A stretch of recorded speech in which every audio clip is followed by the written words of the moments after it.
शरदचंद्रजी पवार राजकीय फायद्यासाठी कशा प्रकारची भूमिका बदलतात आणि कशा प्रकारचं भाष्य करतात हे महाराष्ट्राला माहिती।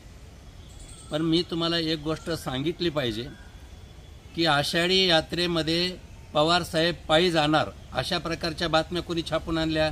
त्यांनीच छापून आणल्या आणि माध्यमाला आपल्या भोवती फिरवलं। त्यांना जेव्हा पत्रकारांनी विचारलं की तुम्ही वारीमध्ये जाणार का, तेव्हा ते काय म्हणाले, मी वारीत जात नसतो। खरं तर हा वारकऱ्यांचा तिरस्कार आहे, तो अपमान आहे। तुम्हाला वारीत जायचं नाही तर तुम्ही बोलून का दाखवतात? आणि म्हणून आता याच पवार साहेबांनी काय केलं, संसदेमध्ये हिंदू समाज हिंसक हिंसक हिंसक असं म्हणणाऱ्या राहुल गांधीला वारीत येण्याचं निमंत्रण दिलंय।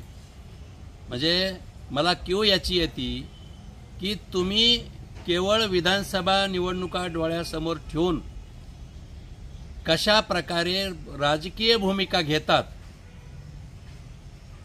राहुल गांधीनं वारीमध्ये येणं हा खऱ्या अर्थाने त्या वारीचा अपमान आहे, वारकऱ्याचा अपमान आहे। ज्या पवारांना राष्ट्रीय सांस्कृतिक वाद मान्य नाही, रूढी परंपरा संस्कृती हिंदू धर्म मान्य नाही, त्या पवारांनी राहुल गांधी जो की हिंदू धर्माला नाव ठेवतो, हिंदुत्वाला नाव ठेवतो, त्याला निमंत्रण देणं कितपत योग्य आहे हे मला सांगा।